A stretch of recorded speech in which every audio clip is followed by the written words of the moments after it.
Genesis 32. Jacob went on his way, and the angels of God met him.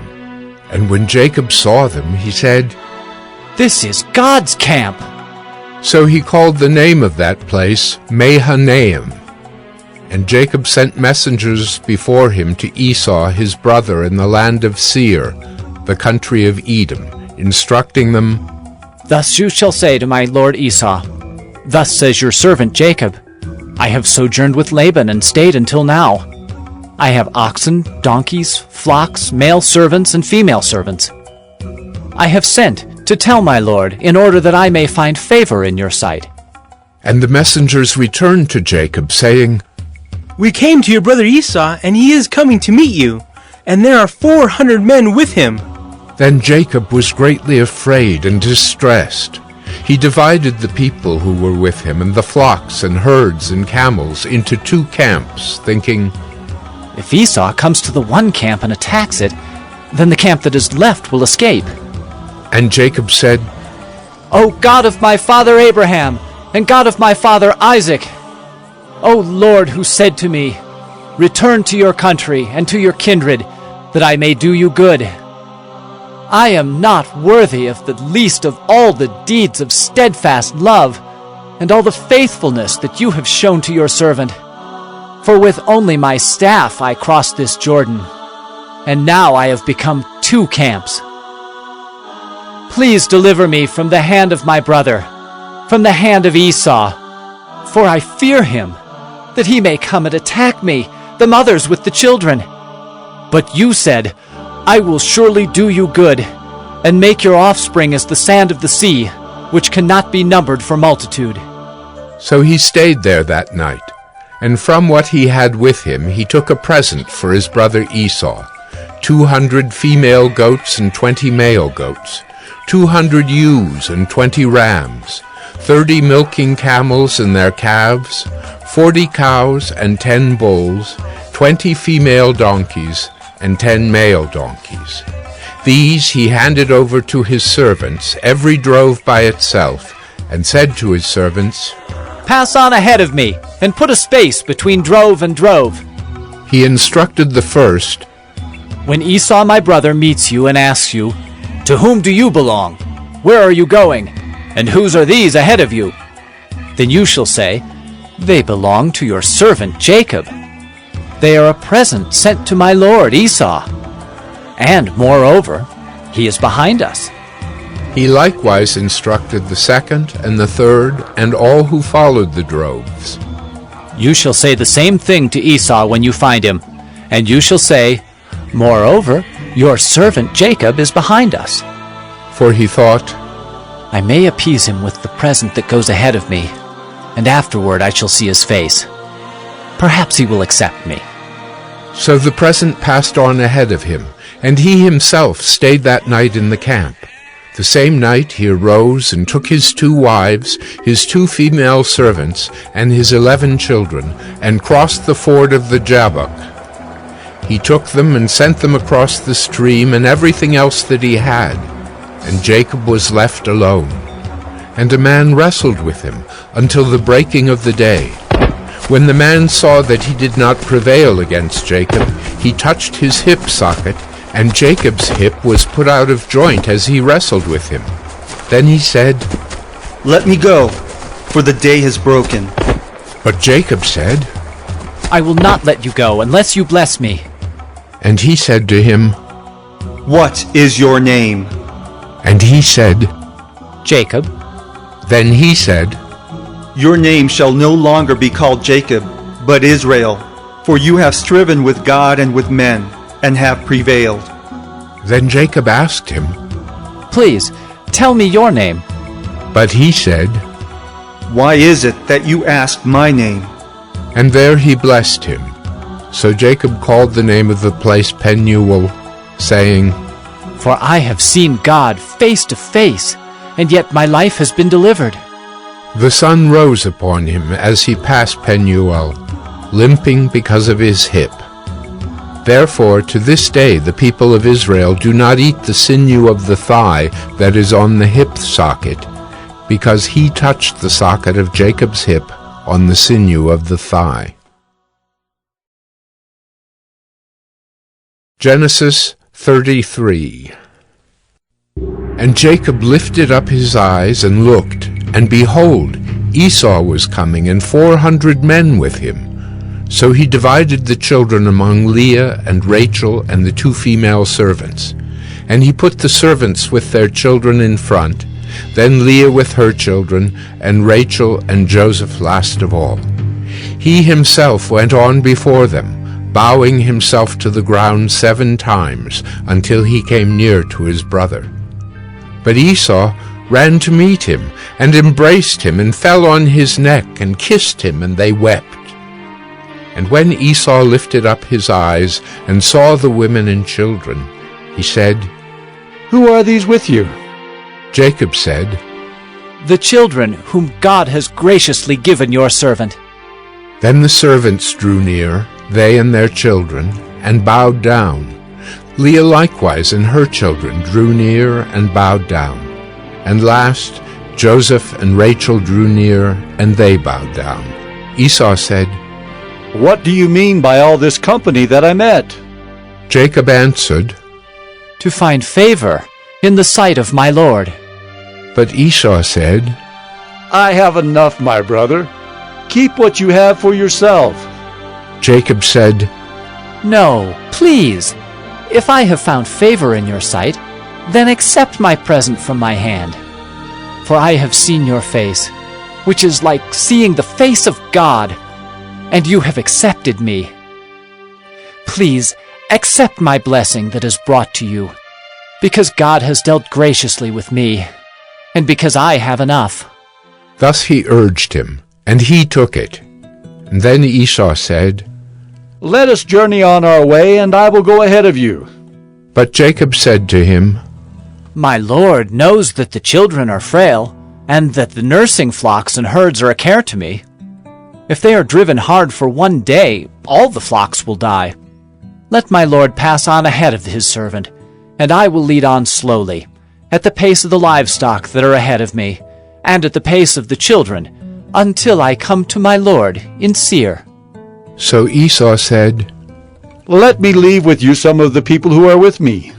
But he said, "What need is there? Let me find favor in the sight of my Lord." So Esau returned that day on his way to Seir. But Jacob journeyed to Succoth, and built himself a house, and made booths for his livestock. Therefore the name of the place is called Succoth. And Jacob came safely to the city of Shechem, which is in the land of Canaan, on his way from Paddan Aram, and he camped before the city. And from the sons of Hamor, Shechem's father, he bought for 100 pieces of money the piece of land on which he had pitched his tent.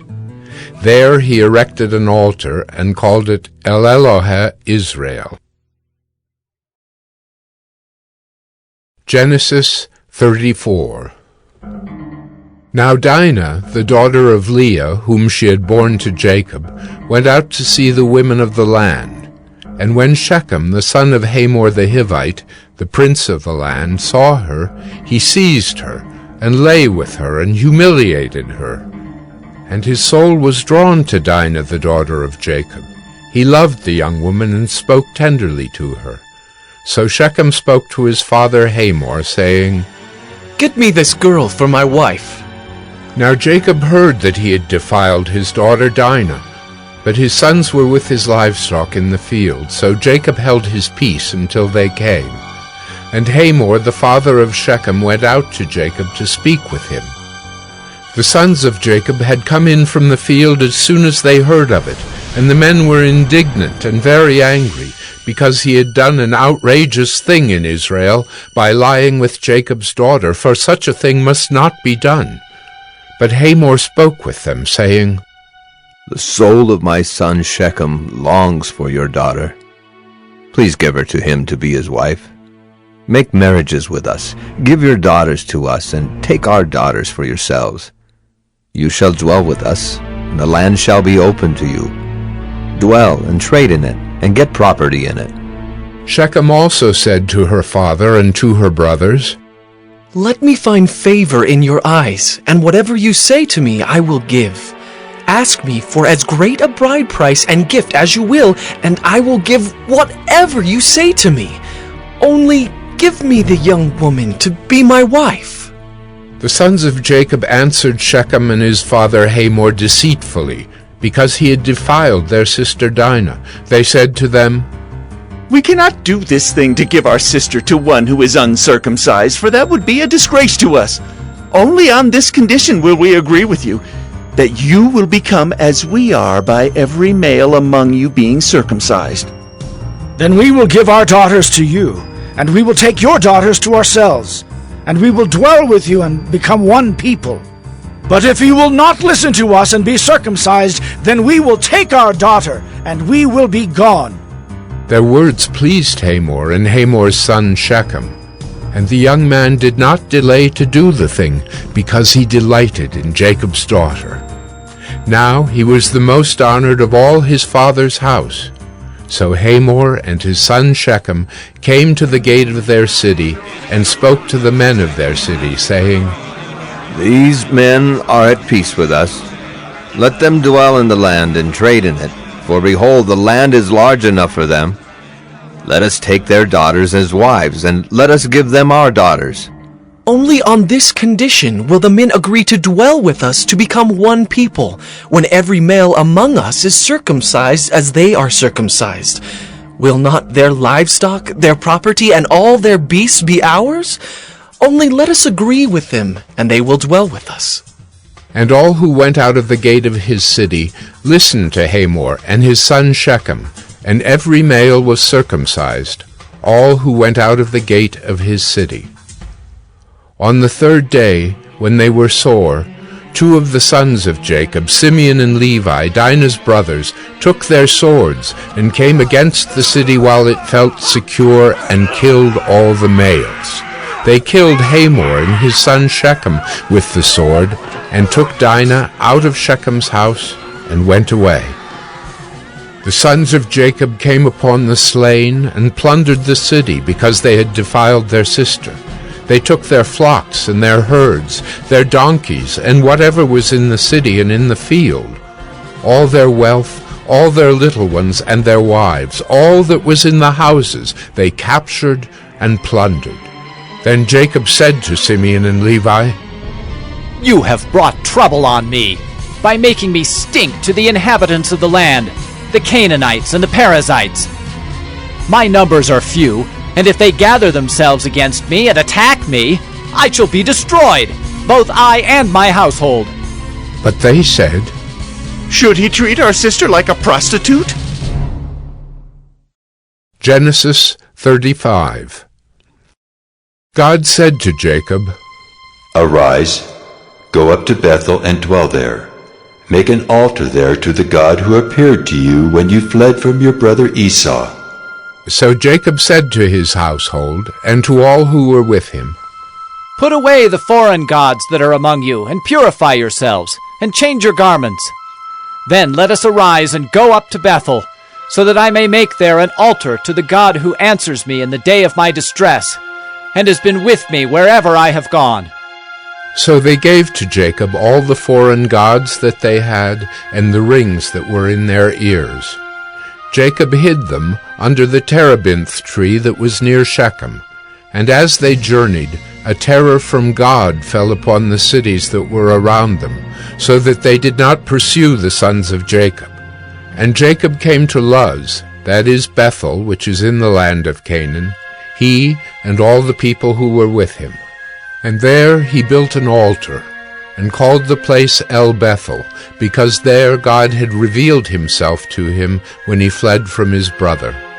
And Deborah, Rebekah's nurse, died, and she was buried under an oak below Bethel.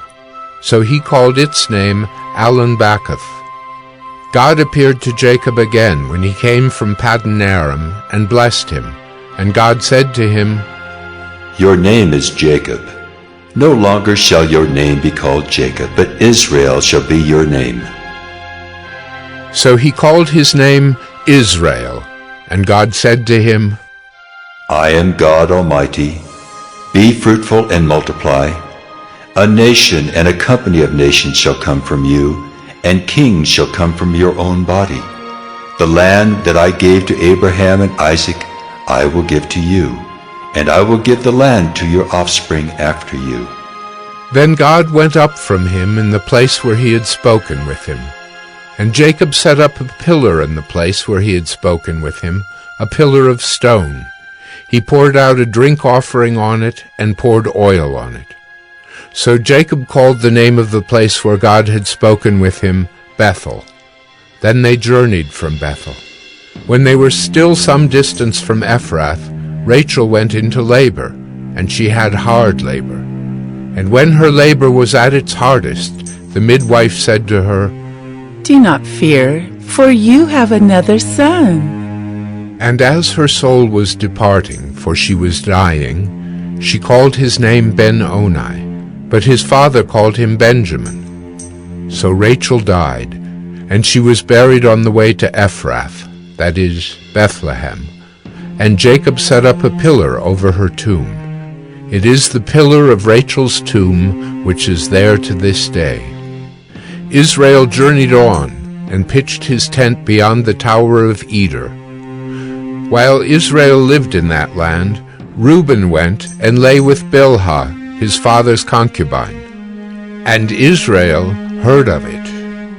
Now the sons of Jacob were 12, the sons of Leah, Reuben, Jacob's firstborn, Simeon, Levi, Judah, Issachar, and Zebulun. The sons of Rachel, Joseph and Benjamin. The sons of Bilhah, Rachel's servant, Dan and Naphtali. The sons of Zilpah, Leah's servant, Gad and Asher. These were the sons of Jacob who were born to him in Paddan Aram. And Jacob came to his father Isaac at Mamre, or Kiriath Arba, that is, Hebron, where Abraham and Isaac had sojourned. Now the days of Isaac were 180 years, and Isaac breathed his last, and he died and was gathered to his people, old and full of days. And his sons Esau and Jacob buried him.